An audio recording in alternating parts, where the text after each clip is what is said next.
இந்த வேதத்தினுடைய பகுதியிலே இந்த ஆண்டவராகிய இயேசு கிறிஸ்து எப்படி பிறந்தார் என்று சொல்லப்பட்டிருக்கிறது.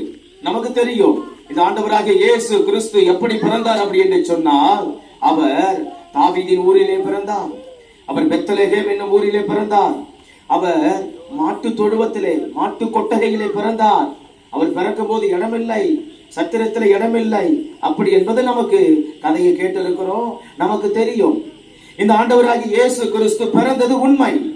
இந்த ஆண்டவராகிய இயேசு கிறிஸ்து அவர் இப்படிப்பட்ட ஒரு டிசம்பர் மாதத்திலே, குளிர் இருக்கிற நேரத்திலே, பனி பெய்கிற ஒரு மாதத்திலே அவர் பிறந்தார். அதைதான் இந்த மாதம் 25ஆம் தேதி கிறிஸ்துமஸ், அவர் பிறந்த நாள் பண்டிகை என்று நாம் கொண்டாடுகிறோம். ஆகவேதான் இந்த கிறிஸ்துமஸ் தாத்தா டிசம்பர் மாதமானா எல்லா சர்ச்சைக்கு போறவங்களுடைய கிறிஸ்தவங்களுடைய வீடுகளுக்கு வருவார். நம்ம பார்த்திருப்போம். இந்த தாத்தா வரும்போது நல்லா பேண்ட் அடிப்பாங்க, பாட்டு பாடுவாங்க, டான்ஸ் ஆடுவாங்க, மைக்கு பிடிச்சி பேசுவாங்க. நமக்கு தெரியும், நம்ம அறிந்த ஒன்று. ஏன்னாக்கா அவங்களுக்கு பண்டிகை வந்துடுச்சு. சர்ச்சுக்கு போறவங்களுக்கு என்ன வந்துடுச்சு? பண்டிகை வந்துடுச்சு. அப்ப பண்டிகைனால என்னதான்? புது ட்ரெஸ் போறது பண்டிகை. நல்லா அவங்க ஸ்வீட்டு கொடுப்பாங்க, கிறிஸ்துமஸுக்கு கேக்கு கொடுப்பாங்க, நல்லா தாத்தா வந்தா சாக்லேட் கொடுப்பாரு, தாத்தா வந்தா நல்லா நம்ம கூட ஹாய் சொல்லுவாரு, பாய் சொல்லுவாரு, நல்லா டான்ஸ் ஆடுவாரு. அது மட்டும் இல்ல, அப்ப பண்டிகைன்னு ஒண்ணு வந்துருச்சுன்னா, கிறிஸ்துமஸ்னா எல்லாரும் என்ன கேட்பாங்க? நான் உங்க வீட்டுல பிரியாணியா அப்படின்னு கேட்பாங்க. அப்படித்தானமா? அப்போ கிறிஸ்துமஸ்னா கேக்கு ஞாபகத்துக்கு வருது, பிரியாணி ஞாபகத்துக்கு வருது, புது ட்ரெஸ் ஞாபகத்துக்கு வருது, சாக்லேட் ஞாபகத்துக்கு வருது, நல்ல ஸ்வீட்ல ஞாபகத்துக்கு வருது. ஏன்னாக்கா கிறிஸ்துமஸ் வந்துருச்சு, பண்டிகை வந்துருச்சு. அப்ப நமக்கு தெரியும், அப்ப ஏசப்பா பிறந்துட்டாரு நமக்கு தெரியும், ஏசு சாமி பிறந்துட்டாருன்னு தெரியும். அப்ப ஒரு பிறந்த நாள் வந்துட்டா எல்லாரும் என்ன செய்வாங்க? கொண்டாடுவாங்க. பிறந்த நாள் வந்துட்டா என்ன செய்வாங்க? இன்னைக்கு இந்த காலகட்டத்துல கலியோகம் வளர்ந்துருச்சு, இந்த நாட்கள்ல விஞ்ஞானம் பெருகிடுச்சு. அவங்க காலத்துல கேக்குன்னா என்னன்னே தெரியாத இன்னைக்கு அப்பா அம்மா கூட என்ன செய்யறாங்க? பிள்ளைங்க வாங்கியாந்து கொடுத்து, நீங்க உங்களுக்கு பிறந்த நாளாம், ஒரு தம்பி அவங்க அப்பாவுடைய ஆதார் கார்டு எடுத்து பார்த்துட்டு, ஓஹோ எங்க அப்பாவுக்கு இன்னைக்கு தான் பிறந்த நாளா அப்படின்னு என்ன பண்ணிருக்கிறான்? வேலையை விட்டு வரும்போதுவே அவங்க அப்பாவுக்கு தெரியாத அவன் நல்லா ஒரு பெரிய கேக்கு வாங்கிட்டு வந்து ராத்திரி தூங்கி இருக்கிறான். அவங்க அப்பாவை போய் எழுப்பியிருக்கிறான். எழுந்திருப்பான். அவரு அடிச்சு பிடிச்சி, ஐயோ என்ன பாம்பு வந்துச்சா, தேள் வந்துச்சா, எதுக்கு பையன் என்ன எழுப்புறானே, என்ன பயந்துட்டானா அப்படின்னு சொல்லிட்டு எப்பவும் எழுப்ப மாட்டானே அப்படின்னு அவள் அடிச்சு பிடிச்சி, எழுந்தா வாப்பா உள்ள வாப்பா அப்படின்னு இந்த மாதிரி ஒரு டேபிளை போட்டு நல்லா வந்து ஒரு பெட்ஷீட்டை விரிச்சு அது மேல நல்லா கேக்கு வச்சு பெரிய மெழுகு வச்சு வாங்கி வச்சு தட்டுல சாக்லேட்டை கொட்டி வச்சு கையில கத்தியை கொடுத்து இதை வெட்டுப்பான். நானா அவருக்கு ஒண்ணுமே புரியலையும். அவர் முன்ன பின்ன பார்த்துருந்தா தானே அவருக்கு தெரியும். அவர் ஏற்கனவே வெட்டி தான் தெரியும். என்னப்பா இது, என்னத்துக்கு எதுக்கு கேட்க மாட்டேன்? என்னப்பா நீ, உனக்கு ஒண்ணுமே தெரியல, உனக்கு இன்னைக்கு தான்மா நீ பிறந்த நாள், இன்னைக்கு தான்மா பிறந்த அப்படின்னு நிக்கிறான். என்னப்பா இனிய பிறந்த நாள் வாழ்த்துக்கள்ப்பா அப்படின்னு நிக்கிறான். கேட்க வெட்டுப்பா அப்படின்னா, ஓஹோ சரி பிறந்த நாள் ஆமா கேக் வெட்டுவாங்கல்ல. ஏன்னா அவருக்கு நாட்களுக்கு தெரியாது. இப்ப பிள்ளைங்க நாட்கள் என்ன செய்யறாங்க? கேக்கு வெட்டுறாங்க, இல்லைன்னா வெட்ட வச்சிடுறாங்க. அப்போ கல்யாண நாளை கொண்டாடுறோம், பிறந்த நாளை கொண்டாடுறோம். அப்ப பிறந்த நாள் அவ்வளவு விசேஷமா மாறிவிட்டது. அப்போ எல்லாரும் பிறந்த நாளுக்கு என்ன செய்யறாங்க? முதல் பிறந்த நாள், ஃபர்ஸ்ட் பர்த்டே அழகா நல்லா என்ன செய்யறாங்க? சூப்பரா அழகா கொண்டாடுறாங்க. நீங்க எத்தனை பர்த்டே வந்தாலும் இன்னைக்கு கொண்டாடி கொண்டுதான் இருக்கிறாங்க. அப்ப கொண்டாடாம இல்ல. அப்ப அதுதான் நாமளும் இப்ப கொண்டாடுறோம். இப்ப நம்ம வந்திருக்கிறது ஒரு பிறந்த நாள் கொண்டாட்டம் தான். யாருக்கு? இயேசுவுக்கு. ஏன் தாத்தா வந்தாரு? இயேசு பிறந்தாரு, அதுக்கு அடையாளமா தாத்தா வந்தாரு. ஏன் கிறிஸ்துமஸ் பண்டிகை இந்த மாசம் 25ஆம் தேதி அடுத்த வாரம் புதன்கிழமை அப்படின்னாக்கா இந்த இயேசு சாமி பிறந்தாரு. அந்த பிறந்த நாள் தான் நம்ம கொண்டாடுகிறதான ஒரு நாள். இப்ப பிறந்த நாள் கொண்டாடுறோம். சரி, அவர் ஏன் பிறந்தாரு? ஒரு 5 நிமிடம் என்ன கவனிப்போம். அவர் ஏன் பிறந்தாரு? பிறந்துட்டாரு, இப்ப அவரை கொண்டாடுறோம். அவர் ஏன் பிறந்தாரு அப்படின்னாக்கா இந்த பிறந்த சாமி இப்ப நம்ம வாசித்த அந்த வேத பகுதியில ஒரு வசனத்தை வாசிப்போம். 10வது வசனத்தை, 12வது வசனத்தை அழகாய் சொல்லப்பட்டிருக்கிறது. ஒருவர் மீண்டும் வாசிப்போம். தேவ தூதன் அவர்களை நோக்கி இதோ எல்லா ஜனத்துக்கும் மிகுந்த சந்தோஷத்தை உண்டாக்கும் நற்செய்தியை உங்களுக்கு அறிவிக்கிறேன். எல்லா ஜனத்துக்கும். இப்ப பிறந்துட்டாருன்னு சொல்லிட்டேன், எங்க பிறந்துட்டாருன்னு சொல்லிட்டேன், எப்படி பிறந்துட்டாருன்னு சொல்லிட்டேன். ஆனா இப்ப அவர் ஏன் பிறந்தார் அப்படின்னாக்கா, அவர் எல்லா ஜனத்துக்கும் சந்தோஷத்தை கொடுக்கும்படி இயேசு சாமி பிறந்திருக்கிறாராம். அம்மா மாதிரி புரியுதுங்களா? இப்ப ஏன் அம்மா வந்து கூப்பிட்டாங்க, எதுக்கு நீங்க இங்க வந்திருக்கிறீங்க அப்படின்னாக்கா, இந்த இயேசு சாமி ஏன் பிறந்தார் அப்படி என்ற செய்தியை நம்ம தெரிஞ்சுக்கணும். இந்த இயேசு சாமி ஏன் பிறந்தார் அப்படின்னாக்கா, அவர் தெய்வமாய் இருக்கிறவர், அவர் பரலோகத்தில் இருக்கிறவர், அவர் மேலே வானத்தில் இருக்கிறவர், அவர் சிங்காசனத்தில் இருக்கிறவர். அவர் எதற்கு அங்கிருந்து இந்த பூமிக்கு மனித அவதாரத்தை எடுத்து பிறக்கணும் அப்படின்னாக்கா, மனிதர்களாகிய நம்ம நீங்க நானு நம்ம படுகிற பாடு கஷ்டம் கண்ணீர் கவலை வாழ்க்கையில, இப்போ அழகா பாஸ்டமா பாட்டு பண்ணாங்க பத்தியா, அந்த மாதிரி வியாதியில நான் இருந்தா, கடத்துல நான் இருந்தா, கஷ்டத்துல நான் இருந்தா யாரும் கண்டுகொள்ள மாட்டாங்க. அந்த மாதிரி இருக்கும்போது நமக்கு நிம்மதி இருக்குமா? படுத்தா தூக்கம் வருமா? என்னதான் வேலை செஞ்சாலும், என்னதான் கை நிறைய சம்பளம் வாங்கினாலும், என்னதான் வீட்டுல நமக்கு குறையில்லாத சாப்பாடு இருந்தாலும், போட்டுக்க குறையில்லாத ட்ரெஸ் இருந்தாலும், மனசுல என்ன வேணும்? சந்தோஷம் வேணும். இந்த சந்தோஷத்தை இயேசு சாமி கொடுக்க பிறந்தார். அதான் கிறிஸ்துமஸ். சொல்லுங்களேன், இயேசு சாமி எதுக்கு பிறந்தார்? சந்தோஷத்தை கொடுக்க பிறந்தார். சந்தோஷத்தை கொடுக்க பிறந்தார். இந்த இயேசு சாமி நல்ல தெய்வம். இந்த இயேசு சாமி கஷ்டப்படுற நமக்கு நல்ல மகிழ்ச்சியை கொடுக்க பிறந்தான். மகிழ்ச்சியை கொடுக்க பிறந்தான். ஸ்தோத்திரம். எங்க போனாலும் காய்கறி கடைக்கு போனா காசை கொடுத்தா காய்கறியை வாங்கலாம். மளிகை கடைக்கு போனா காசை கொடுத்தா பணத்தை கொடுத்தா மளிகை பொருளை வாங்கலாம். நம்ம ஜவுளி கடைக்கு போனா நம்ம இஷ்டப்பட்ட மாதிரி எந்த உடை வேணுமோ நம்ம எடுக்கலாம். ஒரு சோத்திரம் பழக்கடைக்கு போனா நமக்கு எந்த பழம் விருப்பம் அந்த பழத்தை 1/2 கிலோ வாங்கலாம், 1 கிலோ வாங்கலாம், 2 கிலோ வாங்கலாம். ஆனா நாம சமாதானத்தை எங்கேயும் வாங்க முடியாது, சந்தோஷத்தை எங்கேயும் வாங்க முடியாது. இந்த இயேசு சாமி ஏன் பிறந்தாருன்னா, உங்களுக்கும் எனக்கும் நம்ம படுற பாடுகளுக்கு கஷ்டங்களுக்கு சந்தோஷத்தை கொடுக்க பிறந்தார். அல்லேலூயா. ஸ்தோத்திரம். இரண்டாவது, இந்த இயேசு சாமி ஏன் பிறந்தார்? ஸ்தோத்திரம். இன்னொரு 4 நிமிஷத்துல முடிக்கிறேன். இரண்டாவது, இந்த இயேசு சாமி ஏன் பிறந்தார் அப்படின்னா, இதே வேத புத்தகத்துல மத்திய எழுதின சுவிசேஷத்துல 11ஆம் அதிகாரம் 28வது வசனத்துல இயேசு சாமி சொல்லி இருக்கிறார், வருத்தப்பட்டு பாரம் சுமக்கிறவர்களே நீங்கள் எல்லோரும் என்னிடத்தில் வாருங்கள், நான் உங்களுக்கு இளைப்பாறுதல் தருகிறேன் அப்படின்னு சொல்லி இருக்கிறாரு. வசனத்தை எடுத்தவங்க யாராவது ஒரு சத்தமா படிக்கலாமா?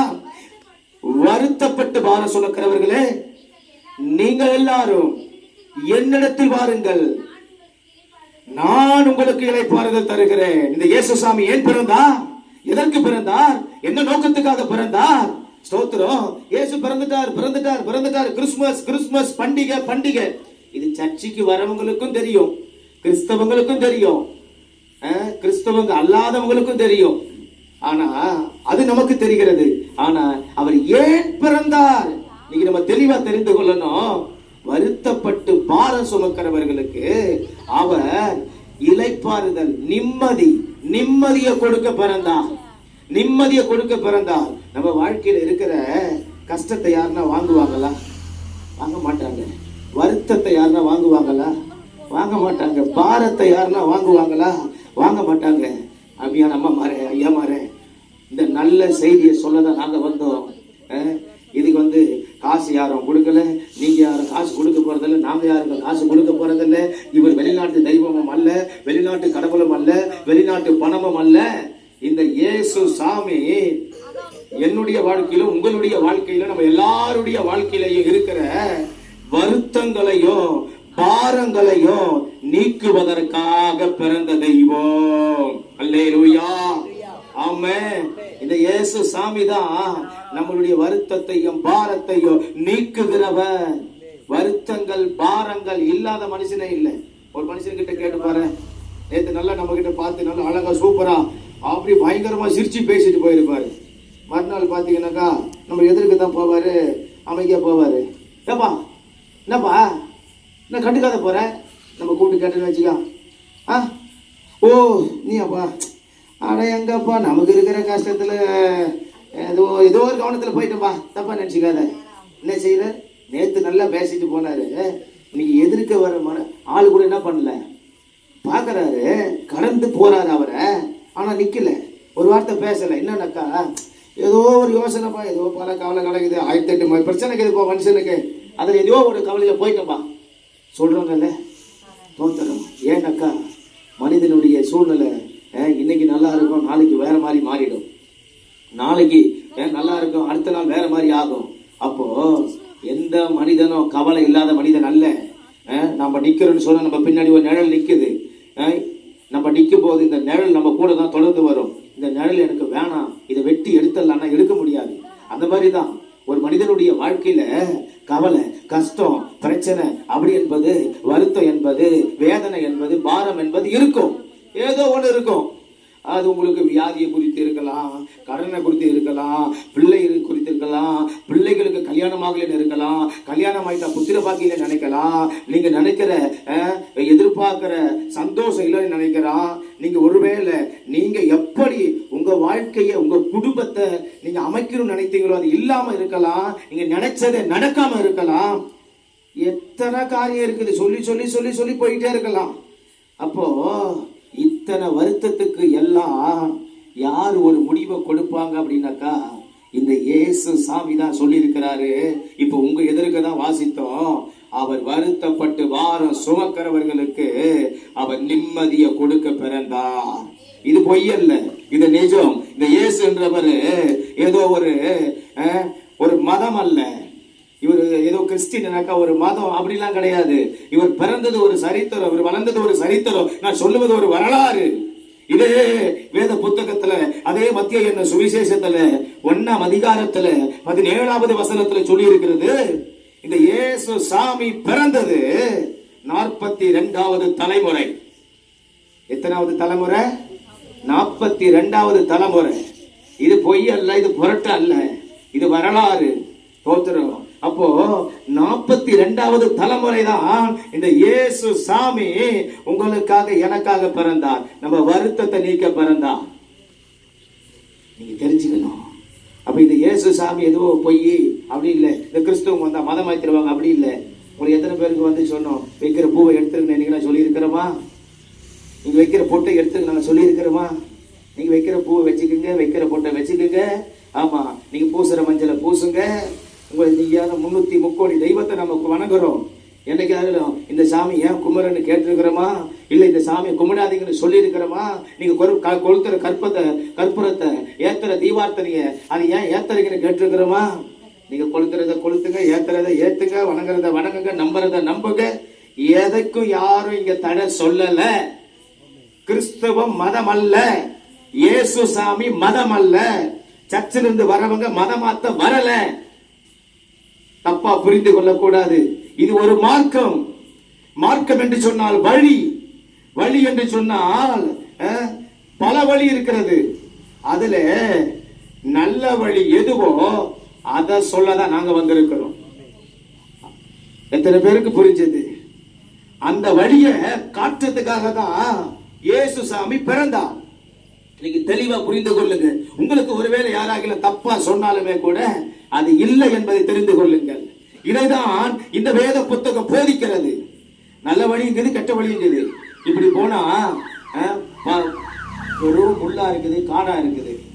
இப்படி போனா நல்ல தார் ரோடா இருக்குது. இப்போ உங்ககிட்ட ஒரு ஆள் வழி கேட்டா அப்படி ஊருக்குள்ள போகிறதுக்கு இந்த முள்ளு மேல போங்கன்னு சொல்லுவீங்களா, இல்ல இப்படி போய் அப்படி திரும்பி வாங்கன்னு சொல்லுவீங்களா? ரோட்டு போங்கன்னு தானே சொல்லுவோம். அப்படி சொல்ற வழிதான் இந்த இயேசு சாமி என்ற வழி. இன்னைக்கு தெளிவா புரிந்து கொள்ளுங்கள். இந்த வழி நல்ல வழி, இந்த வழி சுகமான வழி, இந்த வழி ஆரோக்கியமான வழி, இந்த வழி ஆசீர்வாதமான வழி. இந்த வழிதான் உங்க எதிர்காலத்துக்கு நல்ல வழி. இந்த வழியில ஒரு மனிதன் போனா மோட்சம் போகலாம். அதான் சொல்லுகிறோம். நீங்க கும்பிடுற தெய்வத்தை கும்பிட வேணாம்னு சொல்லல, குற்றப்படுத்தல, அது தப்புன்னு சொல்லல, அது சரியில்லைன்னு சொல்லல, அங்க ஏன் போறீங்கன்னு சொல்லல, அங்க போகாதீங்கன்னு தடுக்கல. உங்க நம்பிக்கைக்கு எதுவுமே எதிர்மறையா நாங்க நிக்கல. நல்லா புரிந்து கொள்ளணும். இந்த இயேசு சாமி ஏன் பிறந்தாரு? நமக்கு சந்தோஷத்தை சமாதானத்தை கொடுக்க பிறந்தாரு. இந்த இயேசு சாமி ஏன் பிறந்தாரு? அவர் நம்ம வருத்தங்களையும் பாரங்களையும் சுமந்து கொள்ள பிறந்தாரு. இன்னொரு செய்தியை சொல்லி முடிச்சிடுறேன் 2 நிமிஷத்துல. இதே வேத புத்தகத்துல 2 தீமோத்தேயு 1:15 சொல்லுகிறது, பாவிகளை ரட்சிக்கவே இயேசு கிறிஸ்து இந்த பூமிக்கு வந்தார். பாவிகளை ரட்சிக்க இயேசு கிறிஸ்து பூமிக்கு வந்தார். அவர் ஏன் பிறந்தார்? அதான் அவருடைய பிறப்பு. இயேசு சாமி பிறந்துட்டாரு. இவன் நான் சொன்ன பாத்தீங்களா? நான் பாஸ்டர் கிறிஸ்துமஸ்னா பின்ன பிரியாணி இல்லையா, கேக் இல்லையா, சாக்லேட் இல்லையா, தாத்தா இல்லையா, எல்லாமே இருக்கும். ஆனா நோக்கத்தை புரிஞ்சுக்கணும். இயேசு சாமி ஏன் பிறந்தார் அப்படின்னாக்கா, உங்களுடைய வாழ்க்கையிலேயே என்னுடைய வாழ்க்கையிலே நம்ம எல்லாருடைய வாழ்க்கையிலும் இருக்கிற பாவங்களை மன்னிக்க பிறந்தான், பாவங்களை நீக்க பிறந்தான்.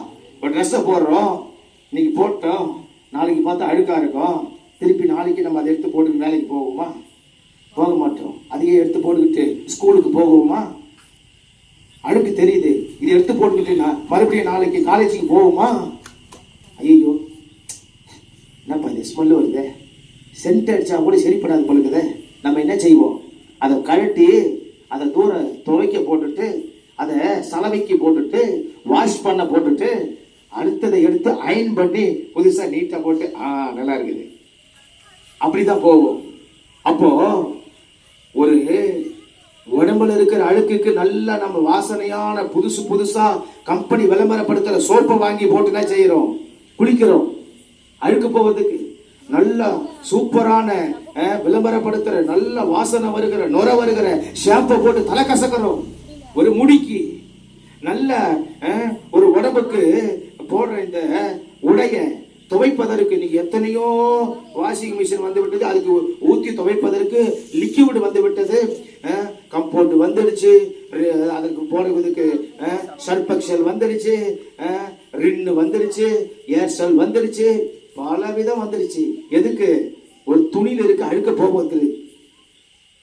அதே மாதிரி நம்ம மனசுக்குள்ள ஒரு அழுக்கு, நம்ம சிந்தனைக்குள்ள ஒரு அழுக்கு, நம்ம வாய்க்குள்ள ஒரு அழுக்கு, நம்மளுடைய பார்வையில ஒரு அழுக்கு, நம்ம கையில ஒரு அழுக்கு. அப்படின்னாக்கா நம்மளுடைய கெட்ட சுபாவம், கெட்ட பேச்சு, கெட்ட சிந்தனை, கெட்ட மனசு, மற்றவங்களுக்கு விரோதமா எதனா பேசுறதோ செய்யறதோ, தப்பான காரியத்தில் ஈடுபடுவதோ, இல்லை இந்த உடம்ப மற்ற தவறான காரியத்துக்கு ஒப்பு கொடுப்பதோ, அப்படி இருந்தா இந்த பாவத்துல இருந்து, இந்த தீமையில இருந்து, இந்த கெட்ட வழியில இருந்து யாராலையும் மீட்க முடியாது.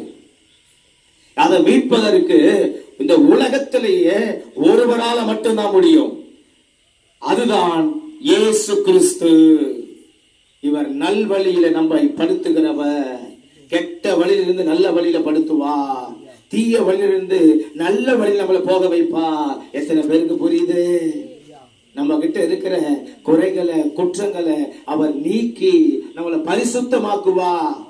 ஒரு மனிதன், நான் தான் அடிக்கடி சொல்லுவேன், ஒரு டாக்டர் கிட்ட போகணும்னா டாக்டர் கிட்ட நல்ல டாக்டருங்க, கைராசியான டாக்டருங்க, அவர்கிட்ட போனா வயிற்று வலி போயிடும், அவர்கிட்ட போனா ஜுரம் போயிடும், அவர்கிட்ட போனா தலைவலி போயிடும், அவர்கிட்ட போனா நம்மளுடைய கால் வலி கை வலி போயிடும். ஆனா என்கிட்ட இருக்கிற குடிப்பழக்கம் போனோம் அப்படின்னாக்கா போகுமா? நான் ஒரு கொலைகாரன், டாக்டர் எனக்கு ஒரு ஊசி போடுங்க, இதுக்கப்புறம் நான் கொலை பண்ணாம இருக்கணும் அப்படின்னு சொன்ன பண்ணாத இருக்க முடியுமா? அதுக்கு ஊசி இருக்குதா?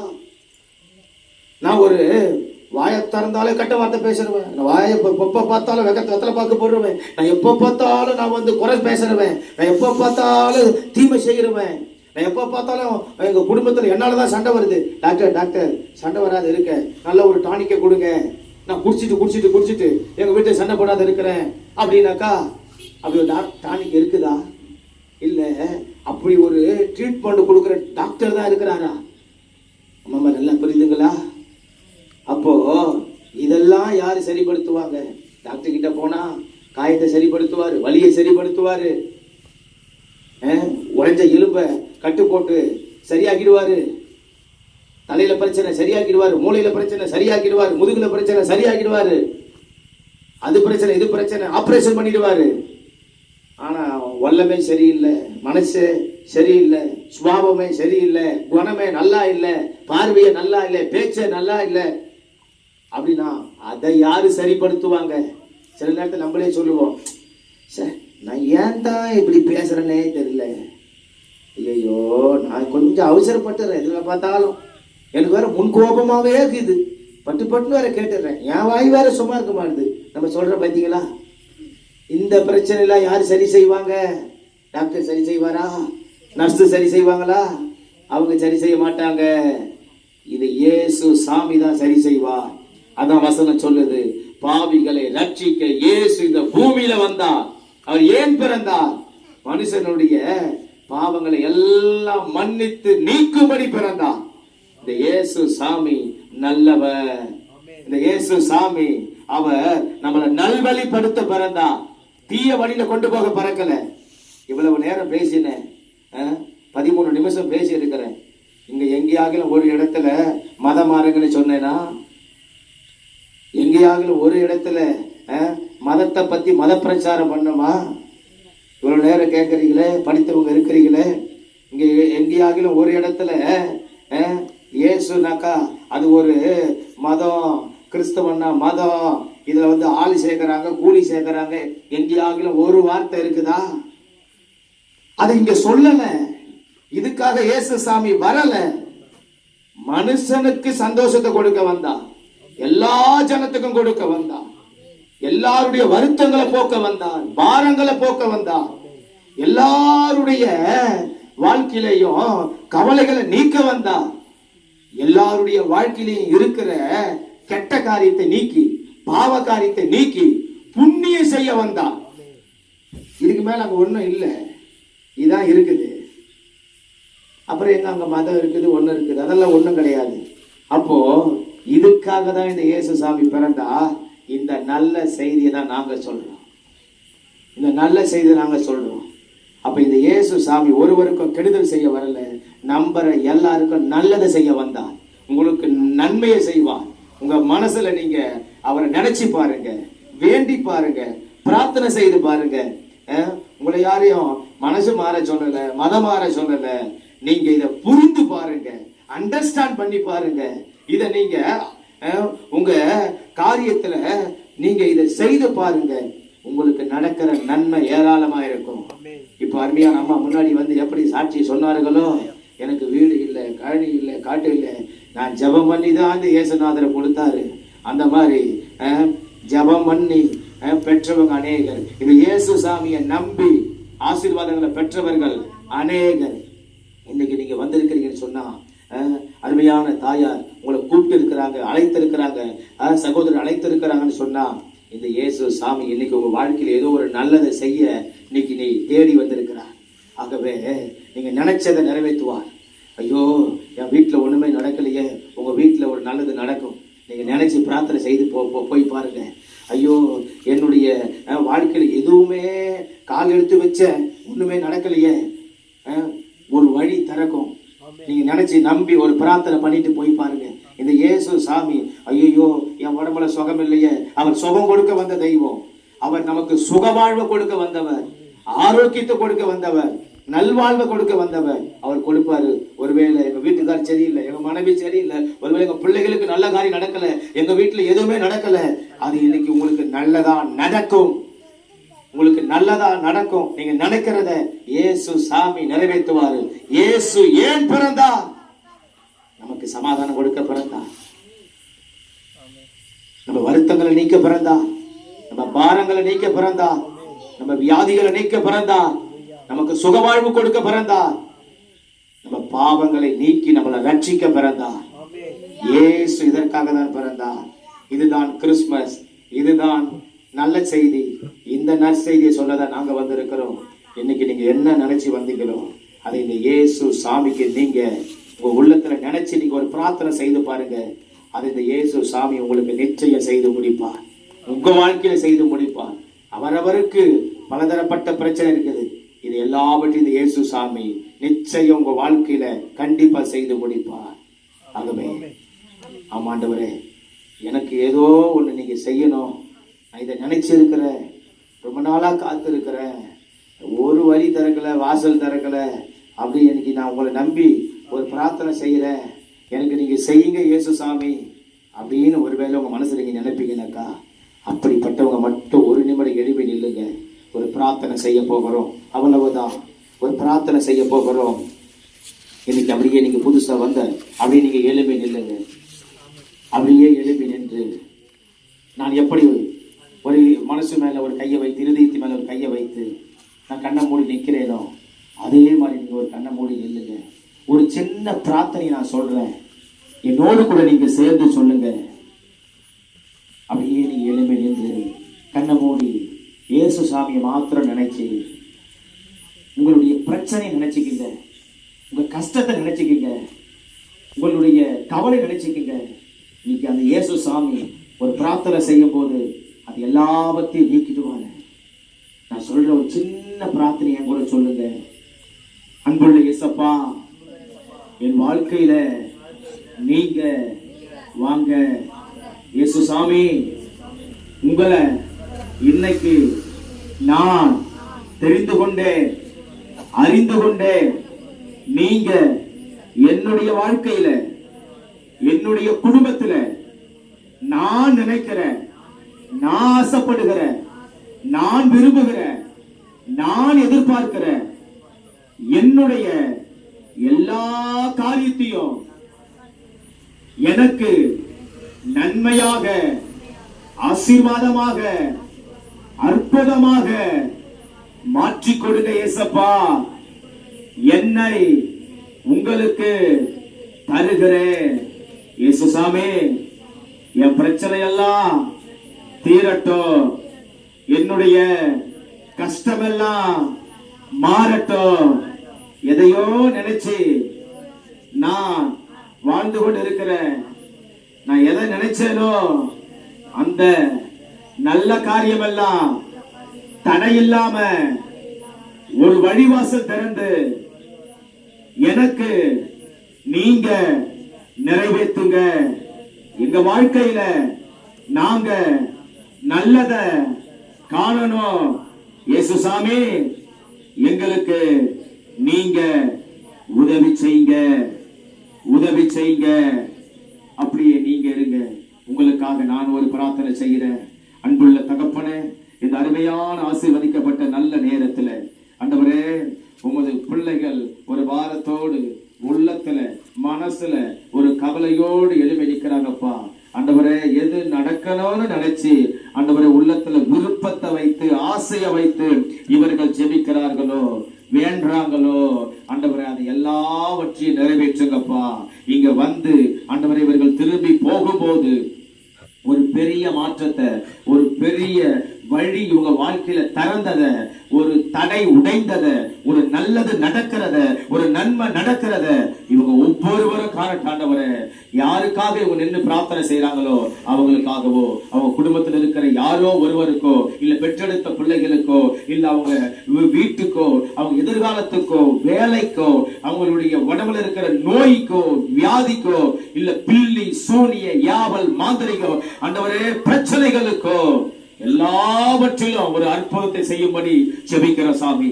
இவங்களுக்கு எல்லாருக்கும் ஒரு நல்லதை நடத்துங்க, ஒரு நன்மை நடக்கட்டும். என் ஆண்டவர் அப்படியே செய்கிறதுக்காக உமக்கு நாங்கள் நன்றி சொல்லுகிறோம்.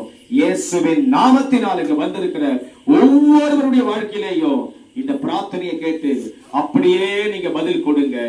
இயேசுவின் நாமத்தில் பிதாவே. ஒரு ஆமென் சொல்லுவோமா? ஆமென், ஆமென். அப்படி ஒரு நிமிடம் நாம் உட்காருவோம்.